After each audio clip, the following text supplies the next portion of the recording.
in a sport, like talking, you're in the sport itself. In a sports setting where maybe we're watching the game or you're taking notes and so forth, or through sport, the advertising of a product in a game, program. These are all types of communication that occur. Like I said up front, and this may be one of the most important statements to get out of today, is that sport communication does not occur in a vacuum. It has to be through one of these three ways. You're participating in the sport and you communicate. You are part of the sport in terms of watching and you communicate, or it has to do with the related or the relevant products that are advertised through sport. So, for example, we talked the other day about Super Bowl, and I asked you the question, well, why do we always watch the Super Bowl? And because the Super Bowl games usually aren't that exciting. Sometimes they are, but usually they're not. So we watch them for the commercials. So that's this last category over here. Through sport advertising. So you watch the commercials. Now we like to watch them because they're funny or interesting, but somewhere along the line, the message gets across. And we end up buying that product or considering that product. Any questions here so far? Comments?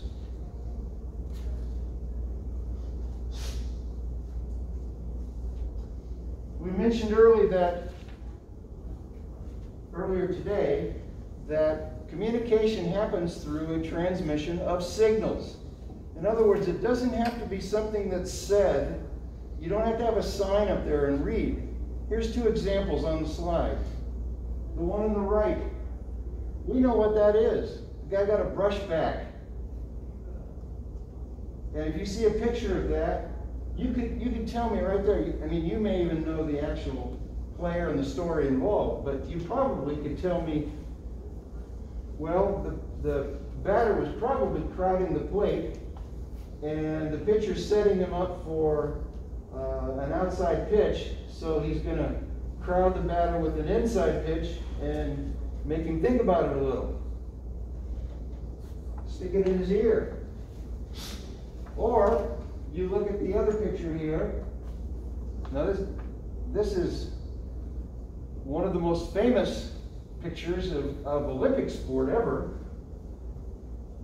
It's a picture of Tommy Smith and John Carlos and Peter Norman from Australia. This is from the '68 games in Mexico City. I don't know what you know about the '68 games, but what was going on at the time, there was so much civil unrest, not unlike what we're finding today, but it occurred in the late '60s. We weren't seeing what we've been seeing in the past few weeks. We weren't seeing African American citizens shot by mostly white cops. We weren't seeing that. That tends to, no, I'm saying that's the only thing that's going on today, but that has tended to cause a lot of civil unrest. In the late '60s, it was more about African Americans not coming to the realization, but being more vocal in terms of the way they felt they'd been treated. Now, you can't see the entire picture here, but it's very interesting. Both John Carlos and Tommy Smith are not wearing shoes. That was on purpose. That was a message they're trying to send that symbolized the poverty of the black American. All right? about the raised fist? You know, that was seen probably most militant. That was one of the things that was so outraged the Olympic officials. But that showed unity. And have you ever noticed that Tommie Smith has his right hand up and John Carlos has his left? That's because it was just one pair of gloves. And then the bowing of the head was during what? Anybody know? What was going on as they bowed their head? You ever seen an Olympic celebration on the stand? They play the national anthem for the athlete who won. So what's happening now is you've got the Australian flag going up and then 2 American flags going up. The Star-Spangled Banner is played, and Tommie Smith and John Carlos are bowing their heads. Now, that is not unlike this whole issue of Kaepernick and how some people view it. Well, this was not something that you saw every day. In fact, you never saw it. And it was early in the games. This was the 200 meters. And the American Olympic officials, actually it may have been the International Olympic Committee, kicked him out of the Olympic Village and sent him home. Which is, and I don't know if you've noticed in the last couple of years, this has become an issue again in terms of those 2 individuals. You know, they're still around. They've been recently honored several times. There was a statue, I don't remember where it was put up. I think maybe at San Jose State, because that's where those guys ran, commemorating that time.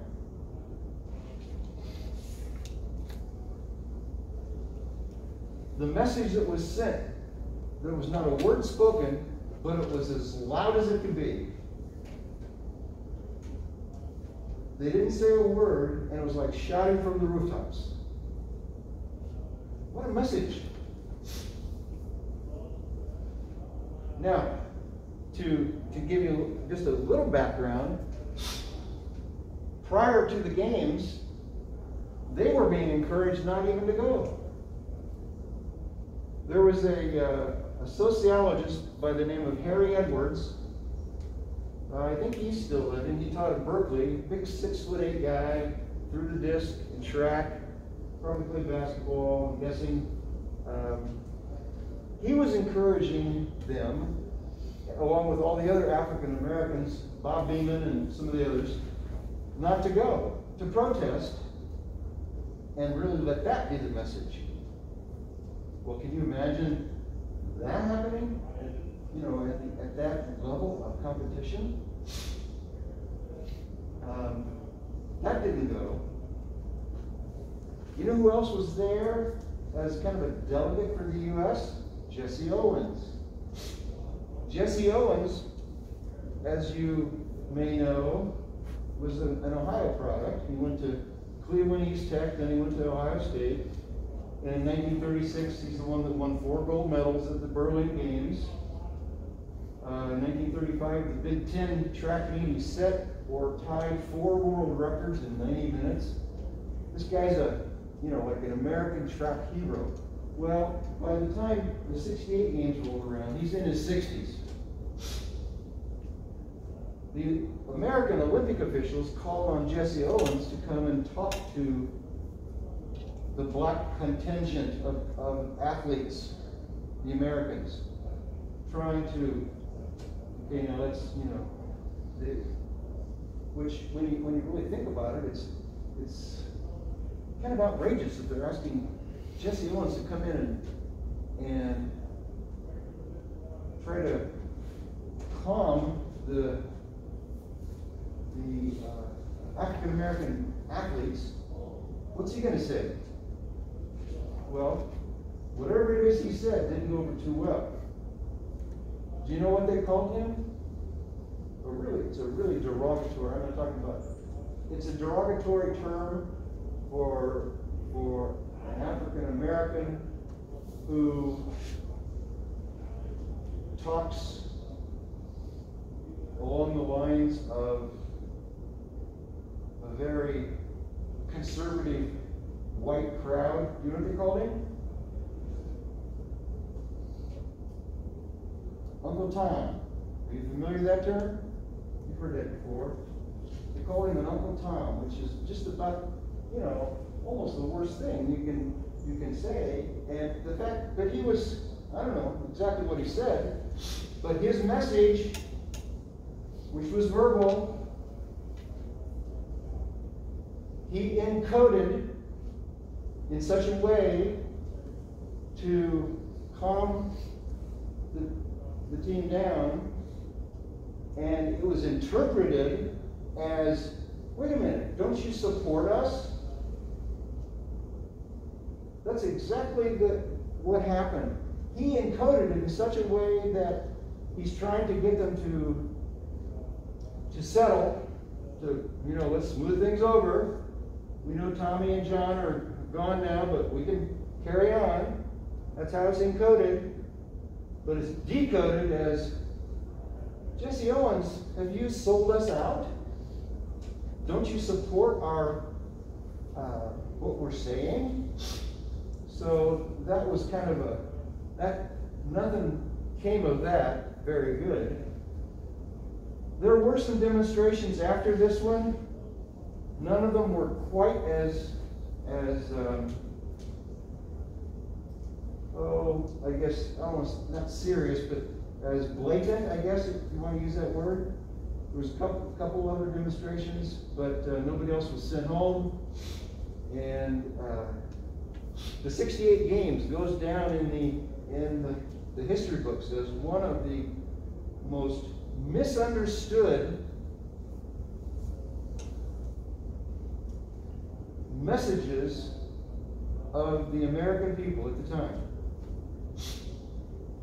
This is also the time of the Black Panthers, Angela Davis,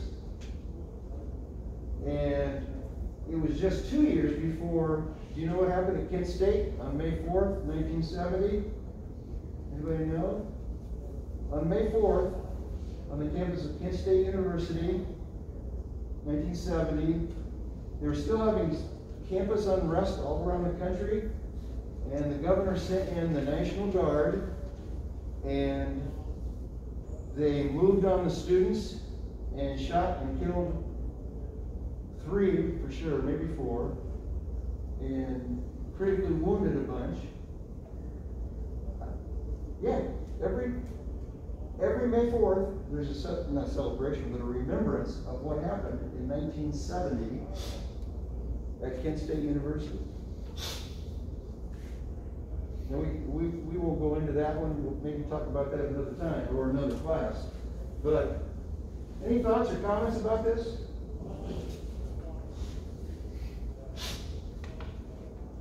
Can you think of a different message? Is there a different way that John and Tommy could have gotten the message across? Could they have done something differently and been more effective in their communication? Probably a speech. What's that? Probably a speech. Probably a speech? Yeah, I guess that's possible. Grant? I think it's a good thing. Like, they didn't act violently or anything like that. Say it again. They didn't act violently or anything like that, so I thought it was a good message. Oh, okay. It wasn't violent. Okay, so it wasn't violent. It was a peaceful protest, still taken, in a way that was not decoded very well. Can you think of any other ways they could have talked to their teammates? I guess they could have gotten violent, but that would have really been bad. Well, we'll never know. But the fact is, they did send a message, and it was received. Here's some of the symbols that I just in just a few minutes came up with a few symbols that we use in sport that don't necessarily mean what the word it means. But we say the word and you know what it is. You see any on there that you're not familiar with? Take a look at these.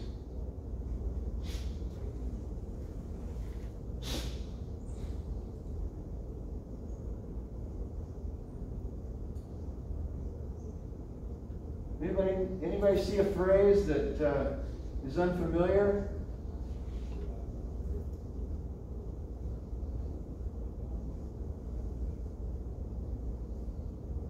Voltzing, there on the right. Anybody know what that is?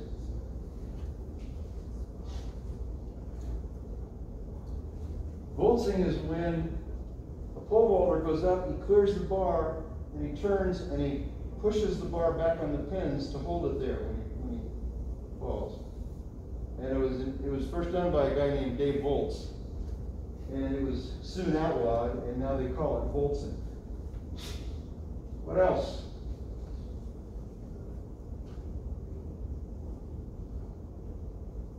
Can you think of some that aren't there? Some symbols that we use, words as symbols to mean something that we don't have to explain it, we just say that one word.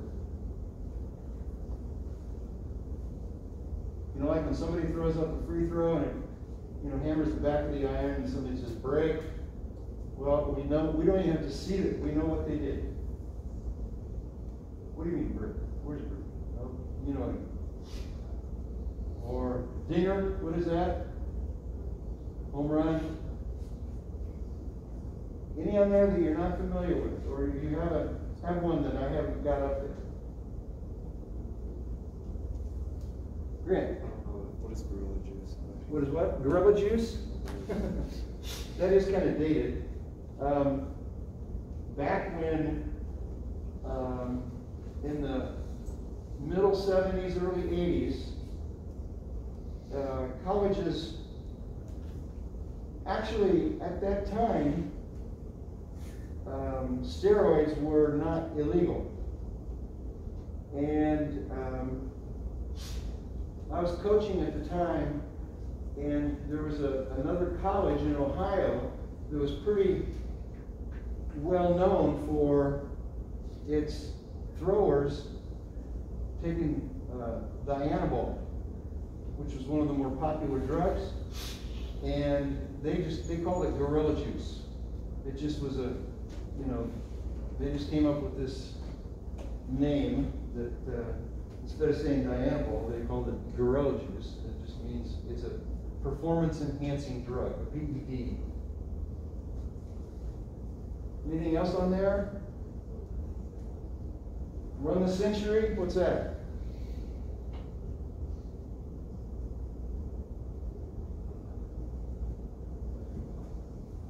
Run the 100 meters. Run the century. What's icing the kicker? Come on, you guys know this. What is icing the kicker? Isaac, what's icing the kicker? The late game situation, calling a timeout to get the kicker set. Exactly. The guy's going to kick a field goal, and right at the last second, the other team calls timeout. So you want you to think about it a little bit more. You're icing the kicker.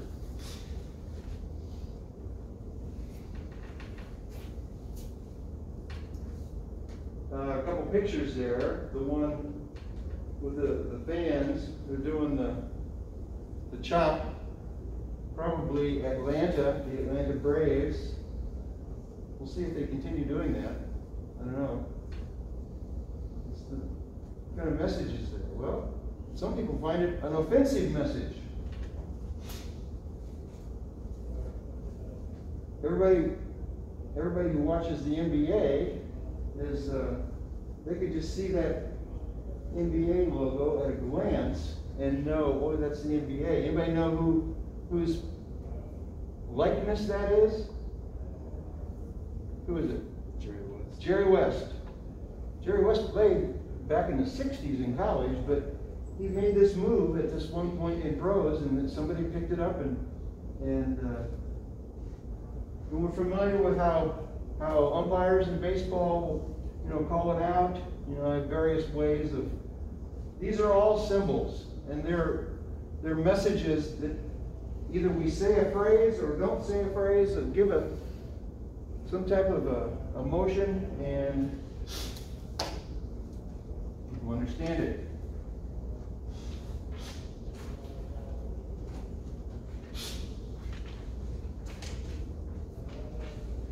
Let's talk about some popular theories in sport communication. One of them is the powerful effects theory. The receiver is convinced by the overwhelming persuading power of the message. Here's a non-sport example, but are you familiar with the Reverend Jim Jones? Anybody know about that? It's back actually in the 70s, but you may have heard about it. Actually, it was the largest mass suicide in U.S. history, for sure. Anybody know what it was? There was a very charismatic pastor, the Reverend Jim Jones, who led it was a cult, really, and he convinced over 1,000 people to follow him from California to Guyana, and they gave up all their money, and then he convinced 900 of them to drink this purple Kool-Aid that was laced with some type of poison, and they all lay down and died. Now, you got to be a pretty charismatic persuader to convince 900 people to commit mass suicide. By the way, if you ever hear somebody say, oh, he drank the purple Kool-Aid, or he took the purple Kool-Aid, that's what they're referring to. That's a symbol. That's kind of a short way of saying, oh, he gave in, or he was persuaded. Uses and gratifications. The media communicates based on the needs and wants of the consumer preferences. For example, we, fans in football desperately wanted instant replay. Well, they finally the technology gave it to them. Then the next thing is, well, if we got instant replay, why can't we go back and review questionable calls? That's the message. That would be considered a uses and gratifications message. And it's one of those deals where be careful what you ask for, because that's what they got. I mean, in some cases, and we know that the cases that don't get overturned or don't get reviewed, people get even madder about. The two-step flow theory. You have two components to this: diffusion of innovation and diffusion by information. Okay, the diffusion of innovation is, the message is that it offers a better way of doing things, an easier way. The invention of aluminum bats. Okay, if I'm advertising, back when they first came out, if I'm advertising aluminum bats, what are the selling points on selling metal bats? Now, we know we don't use them in the majors. They're lighter. They're lighter and also stronger. What else? They got more pop to them. Anything else? They don't break as easy. They don't break as easy. Yeah. Now, there's also the very fact that they got more pop is why they don't use them in the majors. Can you imagine somebody, a major leaguer, sending one right back to the pitcher with a metal bat? It's dangerous enough But if they're sending one back off a metal bat, it's even more dangerous. But I wanted to point out this diffusion by information. This is when the consumer is convinced in the message by the individual who delivers the message. It's not the message itself, it's who delivered it. And here we have Michael Jordan. Now, we talked last week about there are professional athletes who are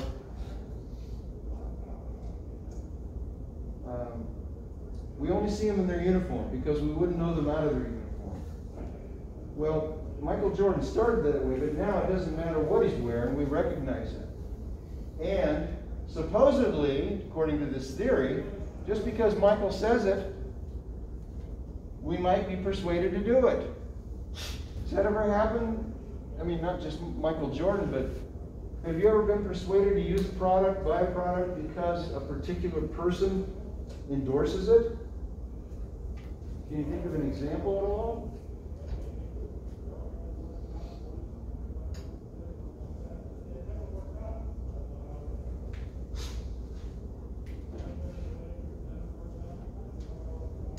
I mean, going back to bats, I mean, most bats are made out of hickory, but there are some who use hard maple.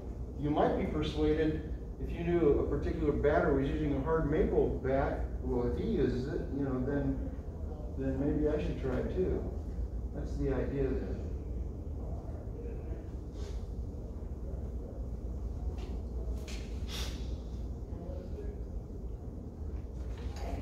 All right, here's what I'd like you to do in the remaining time. Remember, a week or so ago, we didn't bring our desks together, but you kind of turned around and faced, you know, 3 or 4 people around you. I'd like you to do that again. And what I want you to do is to pick out 3 of today's richest athletes. And Michael Jordan does not count. 3 of America's richest, well, not just, yeah, 3 of America's richest athletes. And I want you to ask the question, how are their brands? We haven't talked about brands, but, you know, for instance, Michael Jordan has a brand, you know, his shoe.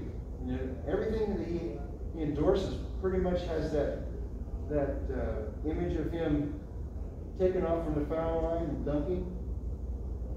But pick 3 of the richest athletes you can think of in America and ask the question, how are their brands communicated most frequently and effectively?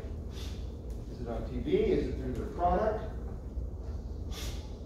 Is it by their signature product? Their signature product? Is it through social media? Okay, let's spend a few times doing that. Go ahead and kind of point towards some people, even if it's just 2 people.